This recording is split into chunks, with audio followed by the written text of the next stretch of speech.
கடந்த சில தினங்களாக இண்டிகோ நிறுவன விமானங்கள் அடிக்கடி ரத்து தாமதம் என தொடர்ந்து புகார்கள் எழுந்து வருகின்றன. விவரங்களுடன் இணைகிறார் செய்தி தலைமை சண்முக சுந்தரம். வணக்கம் சண்முக சுந்தரம், விவரங்களை பதிவு பண்ணுங்க.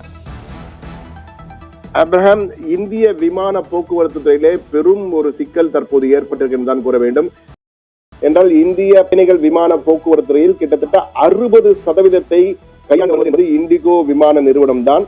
தற்போது இந்த இண்டிகோ விமான நிறுவனத்துக்கு என்ன நடந்தது என்றே தெரியவில்லை. கடந்த 2 தினங்களாக 200க்கும் மேற்பட்ட விமானங்கள் ரத்து செய்யப்பட்டிருக்கின்றன. 100க்கும் மேற்பட்ட விமானங்கள் நீண்ட நெடிய தாமதத்துடன் சென்றிருக்கின்றன. இதனால் பெரும் பயணிகள் பெரும் குழப்பமடைந்திருக்கிறார்கள். பல விமான நிலையங்களிலே பயணிகள் பெரும் சண்டையை போட்டிருக்கிறார்கள். அது ஒரு விமான நிலையம் மட்டுமல்ல, சென்னை, மும்பை, கொல்கத்தா, டெல்லி போன்ற பல முக்கிய விமான நிலையங்கள் அனைத்திலுமே பயணிகளுக்கும் விமான நிறுவனத்துக்கும் இடையே பெரும் சண்டையை நடைபெற்றது. என்றால் நீண்ட நெடிய தாமதம், பல விமானங்கள் திடீரென ரத்து என பல குழப்பங்களை ஏற்பட்டிருக்கிறது. நவம்பர் மாதத்தில் மட்டும் 1232 இண்டிகோ விமானங்கள் ரத்து செய்யப்பட்டதாக அந்த விமான நிறுவனமே அதிகாரப்பூர்வமாக தெரிவித்திருக்கு கடந்த ஒரு மாதத்தில் மட்டும். ஆனால் கடந்த 2 தினங்களில் மட்டும் 200க்கும் மேற்பட்ட விமானங்கள் ரத்து செய்யப்பட்டிருக்கின்றன. அது மட்டுமல்ல, இண்டிகோ விமான நிறுவனத்தை பொறுத்த மட்டும் நீங்கள் பார்த்து கண்டால் 400 விமானங்களை இயக்குகிறது.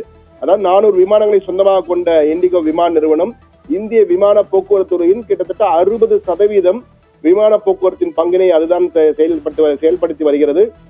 400 விமானங்கள் தினமும் 1200 இடங்களுக்கு 2200க்கும் மேற்பட்ட விமானங்களை நாள் ஒன்றுக்கு இறக்கிறது. ஒரு நாளைக்கு 200 விமானங்கள் பல்வேறு இந்தியாவின் பல்வேறு டொமஸ்டிக், அதாவது உள்நாட்டு விமான போக்குவரத்திலே கிங் என்றால் தற்போது இண்டிகோ விமான நிறுவனம் தான். அதற்கு காரணம் அதனுடைய குறைந்த விலை, அதே போன்று நிறைந்த சேவை என்ற வகையிலே அந்த விமான நிறுவனம் மிகப்பெரிய ஒரு வரவேற்பை பெற்று செயல்பட்டு வந்தது.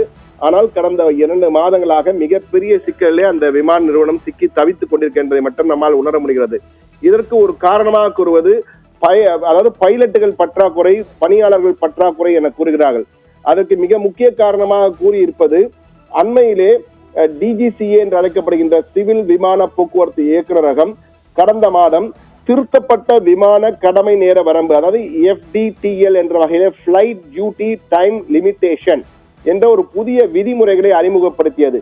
இந்த விதிமுறைகளின்படி விமானிகள் மற்றும் கேபின் குழுவில் உள்ளவர்களுடைய வேலை நிர்ணயத்தை நிர்ணயிக்கின்றனர்.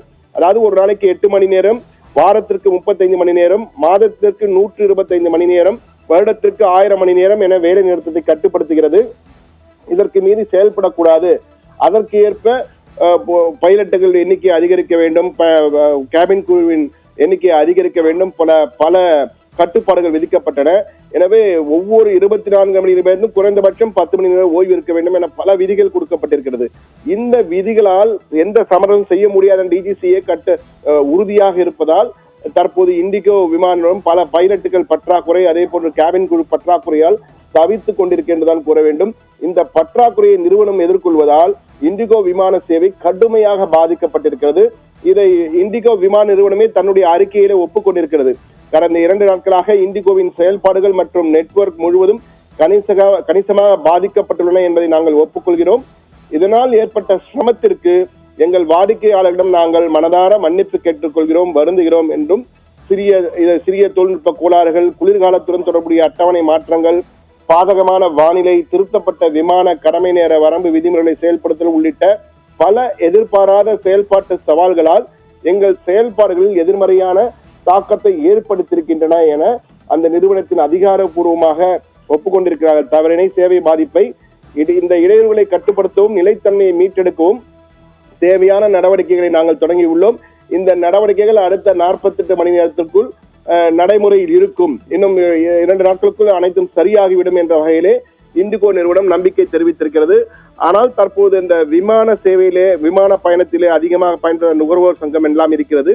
அந்த விமான சேவை விமானங்களில் பயணிப்போர் சங்கத்தை சேர்ந்தவர்களிடம் பேசிய பொழுது இது மீண்டும் ஒரு முறை ஒரு பெரிய நிறுவனமான இண்டிகோ சரிவை நோக்கி சென்று கொண்டிருக்கிறது. ஏற்கனவே கிங்ஃபிஷர் ஏர்லைன்ஸ், ஜெட் ஏர்வேஸ் போன்ற மிகப்பெரிய நிறுவனங்கள் இந்தியாவின் பெருமையாக இருந்தன. ஆனால் பல்வேறு காரணங்கள், பங்கு வர்த்தக மோசடிகள், சிக்கல்கள், தொடர் பணியாளர் பற்றாக்குறை போன்ற பல்வேறு காரணங்களால் அந்த 2 நிறுவனமும் தற்போது காணாமல் போய்விட்டன. தற்போது இண்டிகோ நிறுவனத்திற்கும் அப்படி ஒரு நிலைமை வருமோ என்ற ஒரு அச்சத்தை அவர்கள் வெளிப்படுத்துகிறார்கள். தற்போது இண்டிகோ தான் மிகப்பெரிய நிறுவனமாக இந்திய விமான போக்குவரத்துறை இருக்கிறது. ஏர் இந்தியா நிறுவனத்தை டாட்டா வாங்கிய பிறகும் பெரிய அளவு எந்த மாற்றமும் இல்லை. பல குழப்பங்கள் தொடர்ந்து நீடித்துக் கொண்டிருக்கின்றன. எனவே இந்த சூழ்நிலையில் இண்டிகோ இந்தியாவின் 60% விமான போக்குவரத்தை கட்டுப்படுத்தக்கூடிய இண்டிகோ விமான நிறுவனத்தில் ஏற்பட்டுள்ள சேவை மேலும் இந்த நிறுவனத்திற்கு பாதிப்பு ஏற்பட்டால் இந்த நிறுவனமும் மூடப்படுமோ என்ற ஒரு அச்ச உணர்வை ஏற்படுத்தியிருக்கு என்பதில் மாற்று கருத்தில்லை. ஆனால் இண்டிகோ நிறுவனம் 48 மணி நேரத்திற்கு அனைத்தையும் சரி செய்து விடுவோம், பழையபடி வழக்கமான முறையில் நாங்கள் செயல்படுவோம் என்ற வகையில் நம்பிக்கை தந்திருக்கிறது. ஆனால் அடுத்தடுத்து வரும் நாட்கள் தான் இண்டிகோ நிறுவனம் எப்படி இருக்க போகிறது, தொடர்ந்து சிறப்பாக செயல்படுமா அல்லது என்ற கேள்விக்குறியுடன் தற்போது தொக்கி நிற்கிறது. பொறுத்திருந்தான் பார்க்க வேண்டும். ஆப்ரஹாம்.